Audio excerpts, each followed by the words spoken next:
हाँ दोस्तों, जय हिंद। हमारा वन लाइनर का स्ट्रैटेजी का 7वां पार्ट है। तो दोस्तों ने आप लोगों से बोला था कि हम लोग 20 क्वेश्चन करके हम ला रहे हैं। इससे पहले हमने 6वां पार्ट बनाया था, तो टोटल 6 पार्ट हम आप लोगों तक पहुंचा चुके हैं दोस्तों। और अच्छे क्वेश्चंस हैं जो हर कंपटीशन में बेसिक क्वेश्चन पूछे जाते हैं, उस तरह का हमने क्वेश्चन बनाया है। और ये सारे क्वेश्चन किसी ना किसी पेपर में आए हुए हैं। तो आइए दोस्तों हम लोग अपने पॉइंट पे आ जाते हैं। हमारा आज का पहला क्वेश्चन आ जाता है अर्जुन पुरस्कार की शुरुआत। तो अर्जुन पुरस्कार बच्चों खेल के क्षेत्र में दिया जाता है। और अर्जुन पुरस्कार की शुरुआत कब हुई है? 1961 में हुई है। आज अर्जुन पुरस्कार की धनराशि जो है बढ़ा करके 15 लाख रुपए कर दिया गया। ठीक, तो अर्जुन पुरस्कार की शुरुआत 1961 खेल के क्षेत्र में दिया जाता है। महात्मा बुद्ध ने अपना प्रथम उपदेश कहाँ दिया था बच्चों? सारनाथ में दिया था।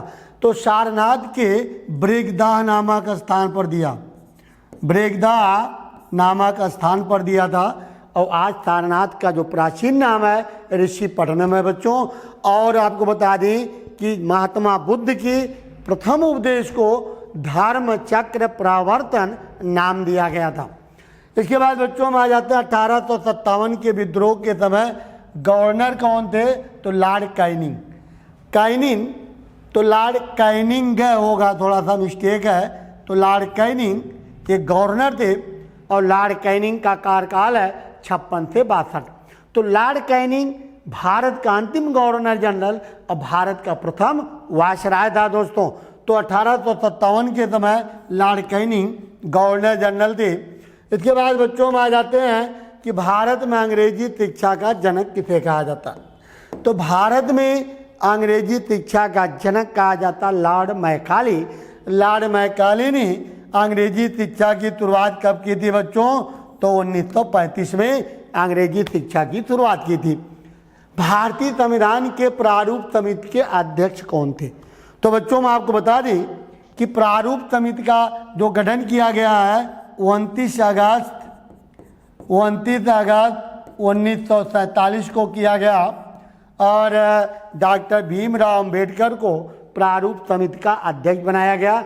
और एक चीज़ बता दें कि प्रारूप समिति में कुल सदस्यों की संख्या जो थी वो अध्यक्ष को मिला करके 7 थी। अब आ जाता भारतीय संविधान को कब अंगीकृत किया गया? तो कब अंगीकृत किया गया बच्चों? यहाँ थोड़ा सा मिस्टेक है। 26 नवंबर 1949 को ये आपका 26 नवंबर 1949 को संविधान को अंगीकृत किया गया। भारतीय संविधान की प्रस्तावना में लिखा है कि आज तारीख 26 नवंबर 1949 को इस संविधान को इस संविधान सभा में अंगीकृत अधिनियमित और आत्मार्पित करते हैं। तो 26 नवंबर हमारा आंसर जाएगा बच्चों।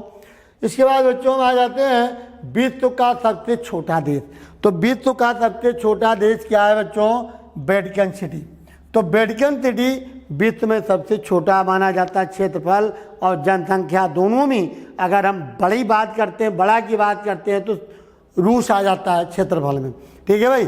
अगर जनसंख्या की हम बात करते हैं चाइना, भारत आ जाता है।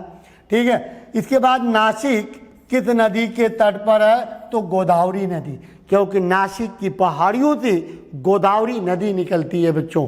ठीक है। तो नासिक की पहाड़ियों से गोदावरी नदी निकलती है, तो नासिक गोदावरी नदी के तट पर है। भारतनाट्यम किस राज्य का नृत्य है? तो तमिलनाडु का है बच्चों। और भारतनाट्यम का एक प्राचीन नाम पूछा जाता है, तो भारतनाट्यम का प्राचीन नाम है बच्चों शदीर। तो शदीर है भारतनाट्यम का प्राचीन नाम। तो शदीर कहा जाता है भारतनाट्यम का प्राचीन नाम है बच्चों। इसके बाद बच्चों हम आ जाते हैं राजीव गांधी गोल्ड। तो राजीव गांधी गोल्ड कप किस खेल से संबंधित है? तो दोस्तों Rajiv Gandhi gold cup football से संबंधित है। ठीक है। डागर बैंक स्थित है। तो डागर बैंक ये मत्स्य क्षेत्र है बच्चों, मत्स्य क्षेत्र है। ये कहाँ है? इंग्लैंड और डेनमार्क के मध्य में स्थित है डागर बैंक। इसके बाद बच्चों हम आ जाते हैं गल्फ स्ट्रीम की जलधारा की उत्पत्ति कहाँ होती है? तो गल्फ स्ट्रीम एक गर्म जलधारा है। इसकी उत्पत्ति मैक्सिको की खाड़ी से होती है दोस्तों। तो मैक्सिको की खाड़ी से होती है गल्फ स्ट्रीम की जलधारा। तो मैक्सिको की खाड़ी जाएगा दोस्तों। इसके बाद हम आ जाते हैं एशिया का सबसे प्राचीनतम और विशालतम बौद्ध मठ कहाँ पड़ता है? तो लहासा। लहासा कहाँ पड़ता है बच्चों? लहासा पड़ जाता है तिब्बत में। तो लहासा बिल्कुल आंसर सही है। इसके बाद बच्चों हम आ जाते हैं खालसा पंथ की स्थापना। तो खालसा पंथ की स्थापना गुरु गोविंद सिंह ने की।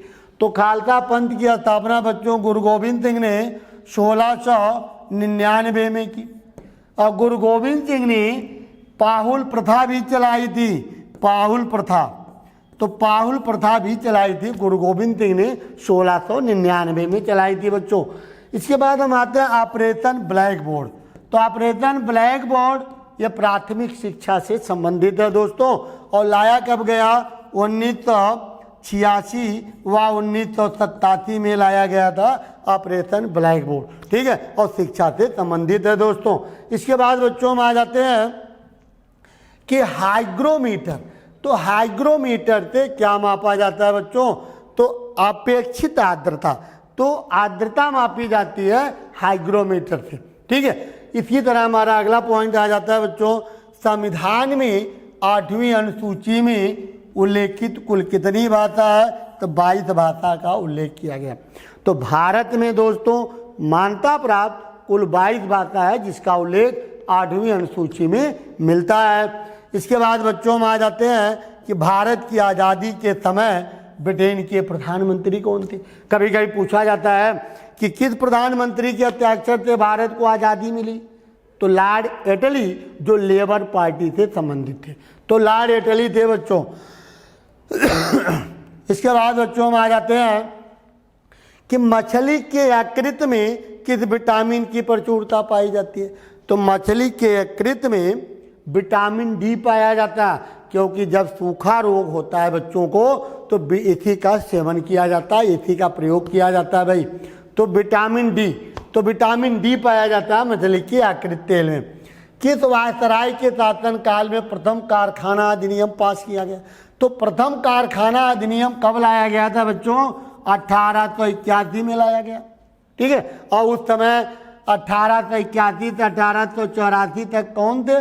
लॉर्ड रिपन थे। ये वही लॉर्ड रिपन है जिन्हें भारत में स्थानीय स्वशासन का जनक कहा जाता है दोस्तों। ठीक है, वही लॉर्ड रिपन है जिन्होंने वर्नाकुलर प्रेस अधिनियम को समाप्त किया था।